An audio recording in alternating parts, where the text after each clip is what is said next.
Bengal news গ্রাফে আপনাকে নমস্কার জানাই। নমস্কার।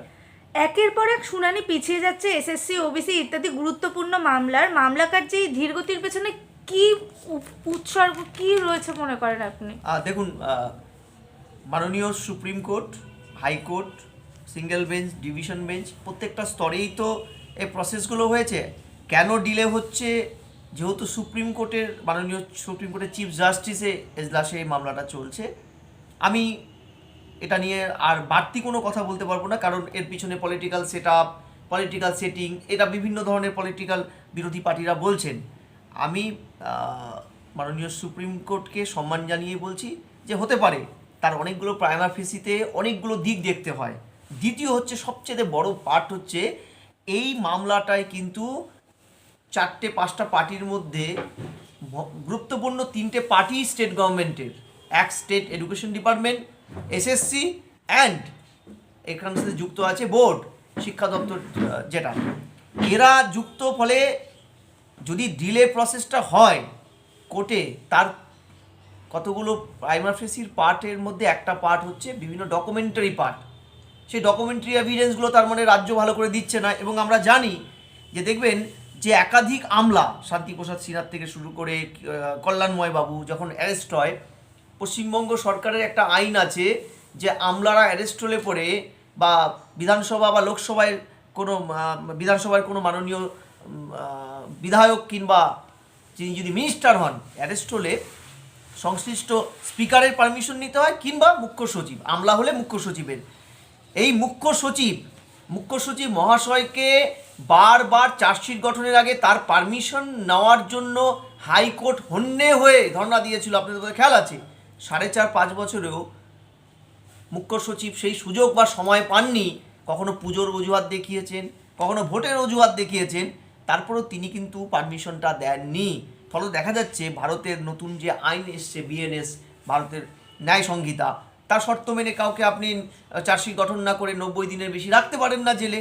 দ্যাটস ওয়াই তারা অনেকেই বেরিয়ে গেছেন, মানিকবাবু বেরিয়ে গেছেন। কিন্তু তারপরে আমি আপনাকে পরিষ্কার বলি যে সেগ্রিগেশন যদি না করতে পারে, অর্থাৎ পৃথকীকরণ, যোগ্য অযোগ্যদের পৃথকীকরণ, যে 17টা কলার মাধ্যমে যে চুরিটা হয়েছিল, সেই 17টা কলার মধ্যে চুরিটা প্রতিষ্ঠিত সত্য, তারপরে রাজ্য যদি এগিয়ে এসে সেগ্রিগেশন, কারা যোগ্য কারা অযোগ্য, কারা পিছন দরজা দিয়ে র্যাঙ্ক জাম করার পরেও চাকরি পেয়েছেন, সাদা খাতা জমা দিয়ে চাকরি পেয়েছেন, তাহলে কিন্তু এটার অমুক ভবিতব্য হচ্ছে 26,000-এর চাকরি যাবে, মানে 25,553 জনের চাকরি ডেফিনেটলি যেতে বাধ্য। কারণ হাইকোর্ট বা সুপ্রিম কোর্ট বা বিচার ব্যবস্থা, জুডিশিয়ারি ল অফ কমন সেন্সের ধর্ম মেনে কিন্তু কাগজ ছাড়া কথা বলে না। ফলে কাগজ বা উপযুক্ত ডকুমেন্টস না থাকলে সেটা কিন্তু প্রতিষ্ঠিত ফ্যাক্ট হবে যে প্রত্যেকেই অযোগ্য। এটা জেনে রাখা ভালো যে আমার বন্ধু, আমার ছাত্র, আমার ভাইয়েরা, ভাই বোনেরা যোগ্য হওয়ার পরেও আজকে ধর্ণা দিয়ে বসে আছে, তাদের চাকরি যাবে কি যাবে না, থাকবে, সম্পূর্ণটা নির্ভর করছে রাজ্যের শিক্ষা দপ্তরের দেওয়া কাগজের ভিত্তিতে। তারা যখন বিচার ব্যবস্থার বিরুদ্ধে আঙুল তোলেন, তারা যখন আইনজীবীদের, স্পেসিফিক কয়েকজন আইনজীবীকে নিয়ে মানে বিষোদ্গার করেন, তখন কষ্ট হয় যে যারা মূল দায়ী এই পুরো প্রক্রিয়াকরণে, রাজ্যের শিক্ষা দপ্তর, এসএসসি, তাদের বিরুদ্ধে কেন এরা এখনো পথে নামেনি, কেন এখনো পর্যন্ত শিক্ষা দপ্তরটায় এরা যাননি, এরা অভিযান করেননি, সেটাই আশ্চর্যের। কিন্তু আমি আপনাকে পরিষ্কার বলছি যে এই দেরি হওয়ার পিছনে দরজা দিয়ে কি খেলা, কি বৃহত্তর রাজনীতির কম্পালশন আছে আমি জানি না, বা জানার সামান্য ন্যূনতম আগ্রহ নেই। আমি বিচার ব্যবস্থার প্রতি অগাধ বিশ্বাস থেকে বলছি, দেরিতে হলেও এই প্রসিডিওরটা কিন্তু আইনি প্রক্রিয়াকরণের মাধ্যমে অনেক দূরে এগিয়ে গেছে। এবং আমি যদি সঠিক হই যে কাগজপত্রগুলো এখনও পর্যন্ত গতকালেরও আমাদের কাছে এসছে, তাতে কিন্তু এটা একদম এন্ড অফ দ্য ডে। এই সমস্যাটার কিন্তু সমাধান এখন শুধু সময়ের অপেক্ষা। মালদহের সুখদেবপুরে ধুন্ধুমার, বিএসএফ এর সঙ্গে সীমান্ত পাহারা গ্রামবাসীদের, দেশের জমি রক্ষা করছে ভারতবাসীরাই, কি বলবেন? না, এটাই তো ভারতবর্ষ। যে ভারতবর্ষে আমরা তো ব্রিটিশদেরকেও দেখিয়েছিলাম, ব্রিটিশ ব্রিটিশরা সারা পৃথিবীতে এত দেশে সাম্রাজ্য বিস্তার করেছিল, ভারতের মতন প্রতিহত হওয়া, ভারতের কাছে, ভারতের আভ্যন্তরীণ ব্যবস্থার কাছে ওরা যে পরিমাণ প্রতিরোধের সম্মুখীন হয়েছিল পৃথিবীর কোনো দেশে হয়নি। ঠিক আছে, এবং এটাই সেই বাংলা, যে বাংলা ব্রিটিশদের বুঝিয়েছিল বাঙালির বোম কতটা তাজা হতে পারে, তাই তো? ফলে কালকে মালদার সাধারণ মানুষ যখন তাদের ন্যূনতম হাতের কাস্তে, কুড়োল, একটা একটা খুরপি, যে সে কৃষক মানুষ, সাধারণ কৃষক, সেটাই তার সম্বল, সেটা নিয়ে যখন প্রতিবেশী দেশের সেনাবাহিনীর একের পর এক গায়ে পড়ে ঝগড়া, আন্তর্জাতিক নিয়মকে বুড়ো আঙুল দেখানোর যে অপচেষ্টা ইউনিশ সরকারের, তার বিরুদ্ধে যখন রুখে দাঁড়ালো, তখন আমার একটা জিনিস আত্মবিশ্বাস জেগে উঠলো যে ভারত বা ভারতের মধ্যে অবস্থিত বাংলা, বাঙালি রক্ত, সেই বিপ্লবের পীঠস্থান এই বাঙালি, বাংলার এই বিভক্ত অংশটুক তারা যে ভোলেনি, তারা যে বারবার দেখিয়ে দিয়েছে। এবং আপনি দেখবেন আমাদের বিএসএফকে রুখে দাঁড়াতে হয়নি, এই সাধারণ মানুষ যখন হুঙ্কার দিয়েছে বর্ডারে, বিডিআর কিন্তু পালিয়ে গেছে। দেখুন কি আশ্চর্য একটা দেশ, কতটা মৌলবাদী তত্ত্বাবধানে থাকলে একটা দেশ তার নীতি, জ্ঞান, আন্তর্জাতিক আইন ভুলে যায়। যে ভারত এবং বাংলাদেশ বা বকলমে পাকিস্তান ছিল, পরে বাংলাদেশ হয়েছে, এই সীমারেখাটা র্যাডক্লিফ সাহেবের তৈরি করা আইন, এবং এই আইনের পরও 2015 সালে তৎকালীন হাসিনা সরকারের সাথে ভারতের কিন্তু টাইপ চুক্তি হয়েছিল। তাতে আন্তর্জাতিক নিয়ম মেনে দুটো দেশের বর্ডারের মাঝখানে নো ম্যানস ল্যান্ডের যে 150 গজ, সেটা ছেড়েই কিন্তু ভারত তার জমি, প্রায় 400 কিলোমিটারের মতো জমি, তার একটা বড় অংশই ওয়েস্ট বেঙ্গলে যে আনফেন্সিং রয়ে গেছে, সেই আনফেন্সিংটাকে তারা ফেন্স করছিল। এতদিন জমি জট রাজ্য সরকারের দীর্ঘমেয়াদী যে কি বলবেন এটাকে, অভিসন্ধি আমি বলবো না, দীর্ঘমেয়াদী যে অবহেলা জমি দেওয়ার ক্ষেত্রে, দীর্ঘসূত্রিতা, তারপরেও যখন ধীরে ধীরে আমরা এই উত্তরবঙ্গের 8টি জেলার, যেখানে প্রায় 1937 কিলোমিটার বাংলাদেশ ভারত বর্ডার, তার মধ্যে প্রায় 952 কিলোমিটারই কিন্তু আনফেন্সড, এই আনফেন্সড পার্টটা যখন আমরা ফেন্সড করতে যাচ্ছি, তার মধ্যে আমাদের অংশটা কিন্তু 443.40, মানে ওয়েস্ট বেঙ্গলের 443.4 কিলোমিটার কিন্তু আনফেন্সড। এটা কিন্তু জমি জটের কারণে, পশ্চিমবঙ্গ সরকার জমি দেননি। আজকে যখন সেই জমিটা পাওয়ার পরে আস্তে আস্তে ফেন্সিং হচ্ছে, তখন ওপারের অনুপ্রবেশকারী, ওপারের জামায়াতি, ওপারের জঙ্গি, ওপারের চোরাশিকারী, গরু পাচারকারীরা কিন্তু তাই রব। আর এদের সাথে যুক্ত হয়েছে ইউনিশ সরকারের কিছু মৌলবাদী খেজুরে হুজুর, যারা কালকে বিডিআরকে কিন্তু না জেনে বুঝে নামিয়েছে। ওরা জানে না ভারত যদি বাংলাদেশকে রক্ত দিয়ে স্বাধীনতা দিতে পারে, পাকিস্তানকে যদি ডেকে ডেকে হারাতে পারে, তাহলে বাংলাদেশ দখল করতে বা বাংলাদেশের বেয়াদবির জবাব দিতেও কিন্তু ভারতের বিএসএফ বা ভারতের সাধারণ মানুষ, বাংলার সাধারণ মানুষ পারে। কালকে সেই ঐতিহাসিক সন্ধিকণটার একটা ড্রেস রিহার্সাল বাংলাদেশকে দেখিয়ে দেওয়া গেছে, এটা ধন্যবাদ। আমি কালকে একটা চ্যানেলে মালদার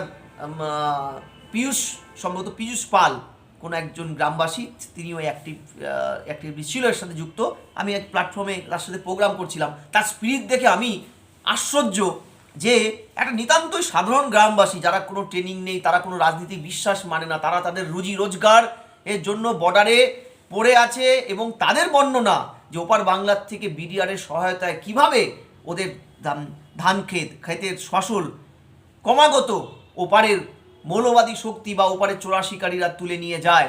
তারা যে রুখে দাঁড়িয়েছেন, তাদের যে দেশাত্মবোধকতার থেকে প্রাণের ঝুঁকি নিয়ে, হ্যাটসঅ্যাপ আপনাদেরকে, হ্যাটসঅ্যাপ এদেশের মাটিকে, বাংলার মাটিকে। আমাদের বিএসএফ প্রয়োজন হবে না, আমাদের মানুষগুলোই দাঁড়িয়ে পড়ুক সীমানায়। দেখুন বাংলাদেশ চুপসে গিয়ে ইউনিশ সরকার তো পালানোর রাস্তা পাবে না, ওর পথ ধরে কোথায় পালায়। আমার একটাই কথা, ভারত অহিংস রাজনীতি বিশ্বাস করে, আমাদের জাতির জনক, অহিংসাবাদী রাজনীতির জনক, প্রতিষ্ঠাতা। আমরা আমাদের বিদেশ policy from the beginning day, 1947 সালে 15 আগস্টের পরে একদিনের জন্য আমাদের বিদেশ পলিসি আগ্রাসন নীতিকে প্রশ্রয় দেয়নি। আমরা কারো বিরুদ্ধে হামলা করি না। অনেকেই প্রশ্ন করে বাংলাদেশে আমরা নাকি ফোর্স নামিয়েছিলাম, বাংলাদেশে খেজুরে হুজুররা নতুন করে ইতিহাস লিখছে আমরা নাকি লক্ষ লক্ষ টাকা চুরি করে নিয়ে এসছে আমাদের ফোর্স। আপনারা জেনে রাখুন, খেজুরে হুজুররা নতুন প্রজন্মকে আপনারা এগুলো হয়তো কিছুটা বোঝাতে পারবেন, ব্রেন ওয়াশ করতে পারবেন। ভারত বাংলাদেশে প্রথমে ফোর্স নামায়নি। ওয়েস্টার্ন ফ্রন্টে যখন পাকিস্তান বাংলাদেশের মানে তাদের আরেক উপনিবেশ পূর্ব পাকিস্তানে যখন তারা যুদ্ধ করছে, তখন যেচে পড়ে পশ্চিম পাকিস্তানে বেশ কিছু জায়গায় বোমবারিং করে। তখন ভারতের তৎকালীন প্রধানমন্ত্রী কিন্তু আর চুপটি করে থাকার প্রয়োজন মনে করেনি, কারণ আমাদের নীতিটা হচ্ছে আমরা প্রথমে হামলা করব না, কিন্তু কেউ হামলা করলে আমরা তার যোগ্য জবাব দিতেও মরিয়া থাকবো, পিছোপা হব না। ৭১-এর যুদ্ধে কিন্তু আমরা তা দেখিয়েছি। ফলে আপনাদের ভিডিও যদি বাংলাদেশের সাধারণ মানুষ, যারা শান্তিপ্রিয় মানুষ, শান্তিপ্রিয় মুসলিম সম্প্রদায়ের মানুষ, হিন্দু বৌদ্ধ, যারা খেজুরে হুজুরদের দ্বারা নিষ্পেষিত, যারা দেশের আজকে ভালচার ইকোনমি, যেটা ইউনিস নামক সুদখোর এই ব্যবসায়ী বদমাশ লোকটি তাদের বাংলাদেশি সাধারণ মানুষের উপর চাপিয়ে দিয়েছে, তারা যদি জেনে থাকেন, জেনে নিন যে ইতিহাস পরিবর্তন করে হয়তো সাময়িকভাবে মানুষকে বিভ্রান্ত করা যায়, কিন্তু ভারত তার প্রতিবেশীদের সাথে সখ্যতা বজায় রাখে। ভাবুন তো, এত কিছুর পরেও কালকেও হাত পেতে ভারতের কাছে চাল ভিক্ষে চেয়েছে বাংলাদেশ। ওদের আভ্যন্তরীণ অবস্থা এত ভয়ানক যে দেশের গৃহযুদ্ধ লাগার পরে দেশটা যে খণ্ড খণ্ড হয়ে যাবে না মৌলবাদীদের হাতে, আফগানিস্তান হবে না নতুন একটা, ওরা বলতে পারছে না। তারপরেও যুদ্ধের জিগির করছে ভারতের বিরুদ্ধে। করুক, আপনাদের অভিনন্দন রইল। আপনাদের যারা এখনো স্বীকৃতি দেয়নি, সেই পাকিস্তান পৃথিবীর মানচিত্রে বাংলাদেশের মানচিত্রকে যারা স্বীকৃতি দেয়নি, যারা ৪ লক্ষ বাঙালি মেয়ে বউ গৃহবধূদের অবৈধ গর্ভধারণ করতে বাধ্য করেছিল, পৃথিবীর ইতিহাসে এত বড় অন্ধকারের যুদ্ধ কোথাও হয়নি, যে নারীকেও তারা ধর্ষণ করেছিলেন। ৪ লক্ষ, যারা ১ কোটির কাছাকাছি বাঙালি ভাইয়ের রক্তে স্নান করেছে সে নিয়াজি বাহিনী, তাদেরকে যখন আপনারা এখন ভাই বলছেন, বলুন আপনাদের অভিনন্দন। নতুন ভাই, নতুন বাবা, বা আপনাদের পার্শ্ববর্তী চীন, অভিনন্দন। শ্রীলঙ্কা বুঝেছে চীনের সাথে সখ্যতার পরিণাম কি। এখন ভারতের থেকে টাকা নিয়ে হামান্তুতা বন্দর থেকে শুরু করে একাধিক বন্দর তারা দখল মুক্ত করছে চীনের হাত থেকে। তাদের রাষ্ট্রপতি ভবনটাও পর্যন্ত নিলাম হয়ে গেছিল চীনের সাথে সখ্যতা করে। টের পাচ্ছে নেপাল, টের পাচ্ছে ভুটান, টের পাচ্ছে আফ্রিকার দেশগুলো চীনের সখ্যতা নিয়ে।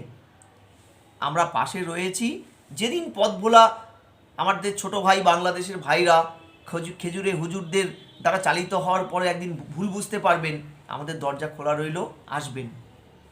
কাঁটাতার দিতে কেন বাধা দিচ্ছে ইউনুস? এর পেছনে কি কোনো পরিকল্পনা রয়েছে? একদম, দুটো পরিকল্পনা, একটা পলিটিক্যাল, আরেকটা হচ্ছে বিশাল ইকোনমি। আমি প্রথমটা শুরু করি। দেখুন, ভারতের এই পোরাস বর্ডারগুলো, অর্থাৎ ঘন জনবসতিপূর্ণ যে বাংলাদেশ লাগোয়া বর্ডার, পৃথিবীতে সবচাইতে বড়, পঞ্চম সবচেয়ে বড় বর্ডার হচ্ছে ভারত বাংলাদেশ। এই বর্ডার বাংলাদেশের জঙ্গিরা নিরাপদ আশ্রয়ের জন্য এতদিন ব্যবহার করে আসতো, এবং এটা অস্বীকারের জায়গা নেই। ভারতবর্ষের কিছু আঞ্চলিক সরকার, বিশেষ করে পশ্চিমবঙ্গ, যেখানে যাদের বর্ডার সবচাইতে বড় বাংলাদেশের সাথে, এখানকার কিছু স্ট্যান্ডিং গভর্নমেন্ট আজকে যারা সরকারে আছে বা তার বিগত সরকার, তারা এই জঙ্গিবাদকে এখানে দুধে ভাতে থাকতে বেড়ে উঠতে সাহায্য করতো পলিটিক্যালি, তাদের ভোট ব্যাংকের স্বার্থে। ফলত যেটা হতো, এই জঙ্গিরা এই নিরাপদ আশ্রয়ে ঢুকে ভারতে স্লিপার সেল তৈরি করা, ভারতে বৃহত্তম মোগলিস্তান তৈরি করা। আপনারা খেয়াল করবেন, মমতা ব্যানার্জি ক্ষমতায় আসার 2 বছরের পরে তৎকালীন কংগ্রেস সরকারের স্বরাষ্ট্রমন্ত্রক একটা গোপন রিপোর্ট পশ্চিমবঙ্গ সরকারের উদ্দেশ্যে দিয়ে বলেছিল, বাংলাদেশের জঙ্গিরা, আশরাফুল্লাহ থেকে শুরু করে জামায়াতে জঙ্গিরা চেষ্টা করছেন যে নবাব সিরাজউদ্দৌলার যে বৃহত্তর বাংলা, বিহার, উড়িষ্যা নিয়ে যে একটা বৃহত্তর রাজ্য ছিল, শাসনের এলাকা ছিল, যার রাজধানী ছিল মুর্শিদাবাদ, সেই এলাকাগুলোকে নিয়ে তারা বৃহত্তর মোগলিস্তান গঠনের পরিকল্পনা করছে। তার অস্ত্র হিসেবে তারা সীমান্তের খারিজি মাদ্রাসাগুলো, যেখানে দরিদ্র মানে বেকার মুসলিম যুবক যুবতীদের ব্রেন ওয়াশ করে সেখানে জঙ্গি তৈরি হওয়ার ট্রেনিং দিচ্ছে, সেটা ছিল তাদের প্রথম পলিটিক্যাল ডিসকোর্স, অর্থাৎ ইসলামিক ক্যালিফাট গঠন। আপনি খেয়াল করে দেখবেন যে এই মানে এই খেজুরে হুজুররা তারা সীমান্তবর্তী এলাকাগুলোয় কিন্তু বিভিন্ন যে মাদ্রাসা, সেই মাদ্রাসার আড়ালে বিভিন্ন জঙ্গিবাদকে প্রশ্রয় দেয়। জিহাদ তাদের যে একমাত্র ধর্ম, যে সেই আপনার পুরো খেয়াল আছে যে ওসামা বিন লাদেন বলেছিল জেহাদ আমাদের ওয়ান অ্যান্ড অনলি টার্গেট। সেই জেহাদ ওয়ান অ্যান্ড অনলি টার্গেটকে কিন্তু এই সব জায়গায় কিন্তু এই জঙ্গিরা কিন্তু তারা ইয়ে করে। এবং ছোটো ছোটো মডিউল, আমরা এটা নিয়ে একটা গবেষণা করেছিলাম যে ছোটো ছোটো মডিউল, যে মডিউলগুলো তারা তৈরি করছে খারিজি মাদ্রাসার আড়ালে, যে মডিউলগুলোর এই বিষয়টা মাথায় রাখে তারা, যে তারা লোন উল্ফ করবে, মানে আত্মঘাতী হামলা করবে, স্লিপার সেল তৈরি করবে, ভারতের ভিতর থেকে ক্ষত করবে। কারণ পাকিস্তান, বাংলাদেশ সবাই মৌলবাদী এই দেশগুলো, তাদের ভেতরের মৌলবাদী চালিত সরকারের লোকজন জানে ভারতকে সরাসরিভাবে চতুর্থ বৃহত্তম ফোর্সের মালিক ভারতকে সরাসরি আক্রমণ করে সরাসরি যুদ্ধে হারানো যাবে না, ভিতর থেকে দুর্বল করো। আর অর্থনৈতিক কারণটা হচ্ছে এই বর্ডারগুলো খোলা থাকলে, অরক্ষিত থাকলে ওপারের বালু, গরু চুরি, কয়লা চুরি, যত ইন্টারন্যাশনাল ট্রাফিকিং, তার মধ্যে বড় অংশ হচ্ছে ভারতের টাকা জাল করা। সোনা, আপনি জানেন শিলিগুড়ি হচ্ছে সোনা স্মাগলিংয়ের করিডোর বাংলাদেশ দিয়ে ইন্টারন্যাশনাল স্মাগলারদের, এবং তাতে যুক্ত আছে বিএসএফের কিছু লোক এবং পশ্চিমবঙ্গের তৃণমূল সরকারের একাধিক ঘোমরা চোমরা বড় বড় নেতা, অনুব্রত ধরা পড়লো, আরও অনেকে। এইটাই এই অর্থনীতি, এটা কত বড় অর্থনীতি আপনারা কল্পনা করতে পারবেন না। সেই অর্থনীতিটা মার খাওয়ার ভয়ে, আপনার ওদের খেয়াল আছে গতকাল গভীর রাতে ত্রিপুরায় এই চোরা শিকারীদের আটকাতে গিয়ে কিন্তু বিএসএফ কিন্তু একটু হয়েছিল, যদিও তাদের বিচক্ষণতায় কিন্তু তারা ব্যাপারটাকে ট্যাকেল করে। এই শক্তিগুলো চায়, রাষ্ট্রবিরোধী এই শক্তিগুলো চায় অর্থনৈতিক এবং পলিটিক্যাল কারণে এই বর্ডারটাকে অরক্ষিত রাখতে। তাই তাদের স্বার্থে ঘা পড়েছে। এখানে ভারতেরও একটা বড় অংশে পলিটিক্যাল মদত রয়েছে, ভারতের কিছু পলিটিক্যাল পার্টি, তৃণমূল বা বাম দলগুলোর একটা বড় বৃহত্তর মদত রয়েছে, ইন্টারেস্ট রয়েছে, তাই তারাও এগুলোকে প্রশ্রয় দেয়। সঞ্জয়ের সাজা ঘোষণার আগেই বড় খবর, আরজি কর নিয়ে সুপ্রিম কোর্টে আবার নয়া মামলা। কি বলবেন, কোনো আশার আলো কি দেখা যাচ্ছে? দেখুন, আশায় তো বাঁচে চাষা, আমরা সেই চাষা। কি করব বলুন, আমি তো দেশের সুনাগরিক, আমি মাননীয় সুপ্রিম কোর্ট বিচার ব্যবস্থার বিরুদ্ধে কিছু বলতে পারি না। তবে আমি হতাশাগ্রস্ত যে one of the extreme organization CBI, তারা সন্দীপ ঘোষ, অভিজিৎ মণ্ডলের বিরুদ্ধে চার্জশিট গঠন করতে পারলো না, চার্জ দিতে পারলো না 90 দিনেও। এটাই আমার কাছে সবচেয়ে বড় একটা প্রশ্ন। দেখুন, বিচার ব্যবস্থা তার মতন চলবে, কিন্তু অর্গানাইজেশনগুলো যার প্রতি বিচার ব্যবস্থা অখণ্ড বিশ্বাস রেখেছে, সিবিআই, আর কবে সিবিআই তার শীত ঘুম থেকে বেরোবে বলুন দেখি? যে সিবিআই একটার পর একটা আরজি কর ইস্যুতে বড় বড় স্টেটমেন্ট দিয়ে বলেছে থালার ওসির কাণ্ড কি, অমুকের কাণ্ড কি, হ্যাঁ, তারা কিভাবে প্রমাণ লোপাট করেছে। অথচ দেখুন, যখন চার্জশিট জমা দেবে তখন তারা এক বর্ণ এসব খুঁজে পেল না। তারা কোথায় যেন উবে চলে গেল, সিবিআই আইনজীবী কোথায় উবে চলে গেল। আমি জানি না এই হতভাগ্য মেয়েটির বাবা মার আর্জি মাননীয় সুপ্রিম কোর্ট শুনে নতুন করে মামলার আদেশ দেবেন কি না, সিবিআইকে অ্যাক্টিভ হতে দেবেন কি না। কিন্তু আমি এখন বিশ্বাস করি সিবিআই বা ইডির মতন যোগ্য অর্গানাইজেশনগুলোর এই ইনঅ্যাক্টিভ হয়ে যাওয়া, এটার পিছনে বড় মাপের একটা পলিটিক্যাল ডিসকোর্স কাজ করছে, বড় মাপের। এই যে ইনঅ্যাভয়েডেবল পলিটিক্যাল কম্পালশন, অনিবার্য রাজনীতিক যে বাধ্যবাধকতা, সেটা কিন্তু এই আন্দোলনটাকে মেরে ফেলা বা এই যে বিচার ব্যবস্থাটা দিনের আলোয় ফুটতে না দিয়ে একজন সঞ্জয় রায়কে স্কিপগোট করে পুরো ব্যাপারটাকে ট্যাকেল করা, এটার দিকেই এগোচ্ছে। আমি সাদা চোখে আমি একটা জিনিস আপনাকে বলতে পারি, ভারতবর্ষে আপনারা যদি একটা স্বাক্ষর অভিযান নেন, একটা ভোট নেন, প্রত্যেকেই বলবে আরজি করের মেয়েটির ধর্ষণ এবং খুনটা একা সঞ্জয় রায়ের দ্বারা কোনো দিন কোনোভাবে সম্ভব নয়। এটা বৃহত্তর কনস্পিরেসির বলি হলো মেয়েটি। মালদায় তৃণমূল নেতার হত্যাকাণ্ডে গ্রেফতার আরেক তৃণমূল নেতাই। শাসক দল নিজের নেতা মন্ত্রীদের নিরাপদে রাখতে পারছে না, সাধারণ মানুষরা কার উপর আস্থা রাখবে? দিকে দিকে দুর্নীতি, সেখানে জড়িয়ে থাকছে প্রশাসনিক ব্যক্তিত্বদের নাম। কোথায় যাবে সাধারণ মানুষেরা? দেখুন, আমি আপনাকে বলি, তৃণমূল দলটার একটা লিডার বেস পার্টি, মমতা যা বলে সেটাই শেষ কথা। বাম বা বিজেপির মতো নয় যে ক্যাডার বেস পার্টি। বামেদের বিরুদ্ধে অন্ধ রাজনৈতিক লড়াই করে মমতা ব্যানার্জি ক্ষমতা এসেছিলেন। অর্থাৎ তৃণমূল দলটার প্রতিষ্ঠার পিছনে একটাই মতাদর্শ কাজ করত, বামেদের বিরোধিতা করা। সেটা অন্ধ বিরোধিতা, নিঃস্বার্থ বিরোধিতা। এখন বাম নেই, তারা প্রায় মহাশূন্যের দিকে এগোচ্ছে, শূন্য হয়ে গেছে, মহাশূন্য। তাহলে এবার কার বিরুদ্ধে? দলটার তো মতাদর্শ একটা জায়গায় সেট আপ করা ছিল যে সিপিএম এর বিরুদ্ধে লড়বে বা বামেদের বিরুদ্ধে। আজকে বাম নেই, অর্থাৎ তার টার্গেট নেই। ফলত দেখা যাচ্ছে মতাদর্শ আদর্শহীন একটি দল হিসাবে এখন তৃণমূল কিন্তু পশ্চিমবঙ্গের ক্ষমতায় আসেনি। নতুন করে একটা মতাদর্শ তারা ক্ষমতায় আসার পরে সেট আপ করে নিয়েছে, সেটা হচ্ছে লুটে পুটে খা মা, যত পারিস লুটে পুটে খা। আপনি খেয়াল করে দেখবেন যে এখন তৃণমূলকে হারাতে বিরোধীদের দরকার পড়ে না, বহু জায়গায় নিজেরা নিজেদের হারায়। এটা নতুন নয়, আপনি পরিসংখ্যান দেখুন, যত না বিরোধীরা তৃণমূলের হাতে মার খেয়েছে, মরেছে, তার সাথে অনেক যোজন বেশি মরেছে তৃণমূলকে মেরেছে। এই যে আপনি বলছেন না টাউন সভাপতি অ্যারেস্ট হয়েছে, কে? ব্লক সহসভাপতির ইয়েতে। আচ্ছা বলুন তো, মমতা ব্যানার্জির ভার্সনটা কী ছিল সেদিন? মমতা ব্যানার্জি পুলিশকে বলেনি আপনি পার্টির কালার না দেখে অ্যারেস্ট করুন। তিনি কি বলেছিলেন? পুলিশ দায়ী। এদিকে উনি নিজেই তো পুলিশ মন্ত্রী। একদম, আমি নিজে পুলিশ মন্ত্রী, আমি বলছি আমি দায়ী। How funny! তাহলে এটা কেন বলছেন বিচক্ষণ একজন পলিটিশিয়ান?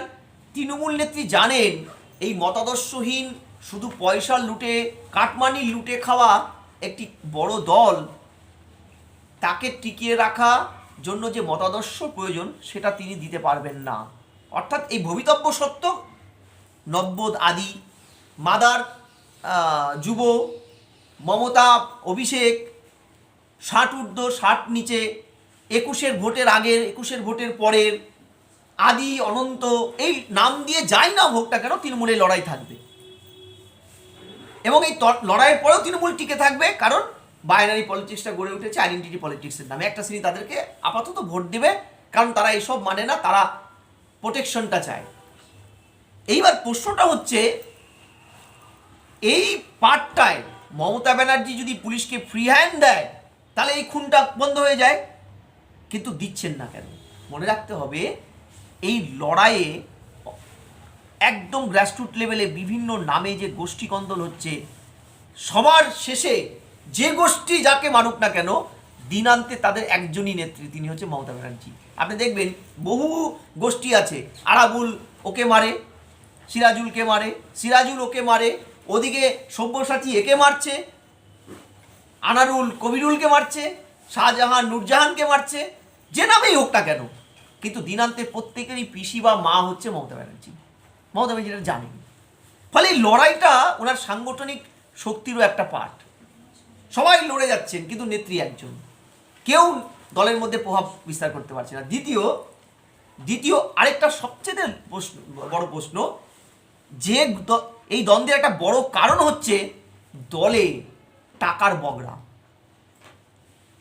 আরে এমন একটা দল চলছে তৃণমূলের, যে সরকারি একটি প্রকল্পের একটা ঘর একটা বৃদ্ধা পেয়েছে, যার ছেলে হচ্ছে দুরন্ত প্রতাপ তৃণমূলের নেতা। সে গিয়ে তার মার কাছে বলছে আমাকে কিন্তু কাটমানিটা দিতে হবে, তুমি আমার মা হও গে যাই হও, আমার দলের পলিসি হচ্ছে কাটমানি লাগবে, কারণ এই কাটমানি পেলেই আমি 75 ভাগ পাঠিয়ে দেবো উপরে, 25 ভাগ থাকবে আমার মধ্যে। অর্থাৎ যেখানে কাটমানি বা পয়সার গল্পটা থাকে, সেখানে কোন গোষ্ঠী আধিপত্য বিস্তার করবে, যে গোষ্ঠী আধিপত্য বিস্তার করবে সেই গোষ্ঠী টাকার বগড়াটা ধরে রাখবে, এবং প্রত্যেকেরই টাকার বগড়ার পার্সেন্টেজটা যাবে একটা জায়গায়। মমতা ব্যানার্জি এটা ভালো করে জানেন যে নিচে লড়াই যাই হোক না কেন, দিনান্তে তৃণমূল একটা কনসোলিডেটেড মমতাপন্থী দল, ফলত এই লড়াই থাকবে এবং এটা আরও বাড়বে। দল আরও যত ক্ষমতা আসীন হবে, পুরনো হবে, যত সংখ্যা বাড়বে দলের এমপি এমএলএর, দল যত কলেবর বাড়বে, দলে এই খুন খারাপাটা চরম লেভেলে যাবে এবং এইভাবেই ধ্বংস হবে। ভাটপাড়া পুরসভা টেন্ডার দুর্নীতি মামলার জন্য ফের অর্জুন সিংকে তলব সিআইডির, একই দিনে ওনার ছেলেকেও তলব করেছেন সিআইডি অন্য মামলায়, কি বলবেন? না না, অর্জুন তৃণমূলে থাকলে দোয়া তুলসী পাতা, মানস ভূঁইয়া তৃণমূলে থাকলে দোয়া তুলসী পাতা, যুধিষ্ঠির। বিরোধী হয়ে গেলেই তারা খুনি, তারা চোর। আমি বলছি অর্জুন চুরিগুলো কবে করেছিল? অর্জুন চুরি করার পরে এই ধরনের অভিযোগগুলো থাকার পরেও অর্জুনকে কিন্তু সসম্মানে তৃণমূল নিয়েছিলেন, অর্জুনের বিরুদ্ধে কোনো মামলা নেই। আচ্ছা, আপনার মনে আছে রাজীব যেদিন তৃণমূল ছেড়ে চলে গেল কাঁদতে কাঁদতে, হাওমাও করে মায়ের ছবি নিয়ে, মানে মমতার ছবি নিয়ে, সেদিন মমতার মনে পড়েছিল রাজীব বনমন্ত্রী থাকাকালীন পুকুর চুরি করেছে, গ্রাম সহায়ক রিক্রুটমেন্টে বা বন সহায়ক রিক্রুটমেন্টে কোটি কোটি টাকা লুটেছে। তারপরে হঠাৎ করে যেদিন হেরে হুড়ে গিয়ে কয়েক গোল খেয়ে নিয়ে রাজীব আবার মনে হলো দিল্লির লাড্ডুটা খুব বেশি মিষ্টি নয়, আমাকে এবার কলকাতার রসগোল্লাই খেতে হবে, তিনি যখন আবার দিদি ভাইয়ের পায়ে গিয়ে পড়লেন, রাজীবের বিরুদ্ধে আর কোনো মামলা নেই। এই যে অ্যাক্টিভ আবার প্যাসিভ পুলিশের অ্যাকশন, এগুলো বলতে, এটা বুঝে নিন। দেখুন, অর্জুন দুর্নীতি করেছে, অর্জুন দোয়া তুলসী পাতা আমি বলছি না, অর্জুন দুর্নীতিগ্রস্ত, অর্জুন ওখানে গুন্ডামি করে, অর্জুন বোম ফেলে। কিন্তু আশ্চর্য হচ্ছে মমতার পুলিশ এই যে একচোখা হরিণের মতন একটা অ্যাক্টিভিটি নেয়, তাতে অর্জুনদেরকে শাস্তি দেওয়ার চাইতে আমি মনে করি অর্জুনকে এখন দলে এনে দলের সম্পদ করারই এই মেকানিজমের ছকটা কষছে মমতা ব্যানার্জি। কারণ মমতা ব্যানার্জি বুঝে ফেলেছে যে ওই শিল্পাঞ্চলে জিততে পারে আমাদের তৃণমূলের নেতা, ওখানে এমপি এমএলএ হতে পারে তৃণমূল, কিন্তু ওখানকার পয়সা তোলার যে মেকানিজমটা অর্জুন ছাড়া কেউ পারে না, এটা মমতা ব্যানার্জি বুঝে ফেলেছে। তাই অর্জুন এখন দলের সম্পদ করাটা খুব জরুরি, নাহলে টাকার বড্ড টান পড়ে যাচ্ছে ওই পাটটায়, শিল্পাঞ্চলের পাটটায়। তাই অর্জুনকে আনার জন্যই সব চেষ্টা। দেখবেন কালকেই যদি অর্জুন দাস্তাকাত দেয় যে আমি আজ থেকে মমতাকে আমি মা মেনে নিলাম, কাল থেকে দেখবেন অর্জুনের বিরুদ্ধে কোনো মামলা নেই। জঙ্গিরা বাংলায় পেয়ে যাচ্ছে নকল পরিচয়পত্র, এদিকে দুর্নীতিতে ভরে যাচ্ছে বাংলা। প্রশাসন রাজ্যবাসীর রক্ষার ক্ষেত্রে কোনো ভূমিকা তো পালন করছেই না, বরং নানা দুর্নীতিতে প্রশাসনের লোকেদেরই নাম জড়িয়ে আসছে। কি দেখছেন, পশ্চিমবঙ্গের ভবিষ্যৎ কোথায়? পশ্চিমবঙ্গের ভবিষ্যৎ কোথায়? পশ্চিমবঙ্গের ভবিষ্যৎ হচ্ছে কিছু ছেলে মেয়ে বেরিয়ে যাবে, ব্রেন ড্রেন হয়ে যাবে। আমরা গুজরাট হতে দেব না, রাজনীতিগতভাবে মমতা ব্যানার্জির নেতাদের স্লোগান শুনি, বাংলাকে গুজরাট হতে দেওয়া যাবে না। কিন্তু বাংলার যারা গুজরাট হতে দিতে চায় না, তারা আবার তাদের বাবা গুজরাটে গিয়ে চাকরি না করলে তাদের সংসার চলে না। আপনি দেখবেন দেবাংশু নামক আমাদের এখানকার একটা ছড়াকার আছেন, আপনাদের চ্যানেল ফ্যানেলে ইন্টারভিউ নেয়, ছড়াকার, আমি তাকে পলিটিক্যাল পার্টির নেতা ভাবি না। তিনি একদিন একটা চ্যানেলের প্রোগ্রামে বলছেন আমার বাবা গুজরাটে কাজ করে। তো এই এই দেবাংশু বা দেবাংশুর দলের লোকজনই তো চিৎকার করে বলে রাজ্যটাকে গুজরাট হতে দেব না। তো তাই হয়েছে, রাজ্য যখন গুজরাট হয়নি, রাজ্য যখন মহারাষ্ট্র হতে পারেনি, রাজ্য যখন কেরলা হতে পারেনি, রাজ্য যখন হায়দ্রাবাদ ব্যাঙ্গালোর হতে পারেনি, রাজ্য জঙ্গিদের আস্তানা হয়ে গেছে, বাংলাদেশের মতন তালিবানের মতন মুক্তাঞ্চল হয়ে গেছে জঙ্গিদের। তা তৃণমূল তো তার কথা রেখেছে। তা না হলে বুঝুন তো যে তৃণমূলের একজন রাজ্যসভার সাংসদ ছিলেন আহমদ হাসান ইমরান, সিমির প্রতিষ্ঠাতা। সিমি কি? Student Islamic movement of India, একটা জঙ্গি সংস্থা, জাতীয় স্তরে সেটা নিষিদ্ধ, আন্তর্জাতিক স্তরে নিষিদ্ধ। তার প্রতিষ্ঠাতা তৎকালীন ভারত সরকারের একাধিক চিঠি, বাংলাদেশ সরকারের একাধিক চিঠি ভারত সরকারকে এই লোকটার নামে, যে সিমির প্রতিষ্ঠাতা শুধু নয়, বাংলাদেশের জামাতুল মুজাহিদ্দিন বাংলাদেশের সাথে জেএমবি যেটা, তাদের নেতাদের সাথে এর সখ্যতা শুধু আজ নেই, 18 দফায় 75 কোটি টাকা নিয়েছে, এটা বাংলাদেশ ভারত সরকারকে রিপোর্ট দিয়েছে। এনআইএ রিপোর্ট প্রকাশিত হয়েছে, তালিবানদের সাথে এই ভদ্রলোকের ওঠা বসা, একাধিক কুকীর্তির সাথে যে লোকটা যুক্ত, হাজারবার নিষেধ করার পরেও এই হাসান সাহেবকে কিন্তু তৃণমূল নেত্রী রাজ্যসভায় পাঠিয়েছিল। অর্থাৎ বার্তা দিয়েছিল জঙ্গিদের উদ্দেশ্যে যে তুমি আমার রাজ্যে কিন্তু তুমি পলিটিক্যাল শেল্টার পাবে। বাংলা কিন্তু এখন জঙ্গিদের মুক্তাঞ্চল, অর্থাৎ সেফেস্ট শেল্টার, আর কিচ্ছু না। ফলে এই পার্টে আপনাকে বুঝতে হবে যে এই জঙ্গিরা, দেখবেন রাজ্যের মুখ্যমন্ত্রী হলে পরে সবচেয়ে বেশি উল্লাসিত হয় কারা? আশফাকুল্লাহ বাংলাদেশের ওপারের জঙ্গিরা স্টেটমেন্ট দেয় তারা। এই যে আমরা জঙ্গিদের সম্পর্কে অ্যাক্টিভ, আচ্ছা বলুন তো, ভারতবর্ষের যে কোনো প্রান্তে বাংলাদেশি অনুপ্রবেশকারী পাওয়া যাচ্ছে, তাদের ভিসা পাসপোর্ট কি করে পশ্চিমবঙ্গের থেকে পাওয়া যায়? কর্ণাটকে বাংলাদেশি অনুপ্রবেশকারী পাওয়া গেল, তাদের ভিসা পাসপোর্ট নাকি 20,000 টাকা করে, এবং জব কার্ড পর্যন্ত, যেটা ভারত সরকারের একান্ত নিজস্ব কার্ড, ভারতীয়রাই সেই সুযোগটা পাবে কাজের, তারাও ওটা পেয়ে গেছে। এই যে মালবাজার পুরসভা তৃণমূল চালিত, এই তো 1 মাস হলো,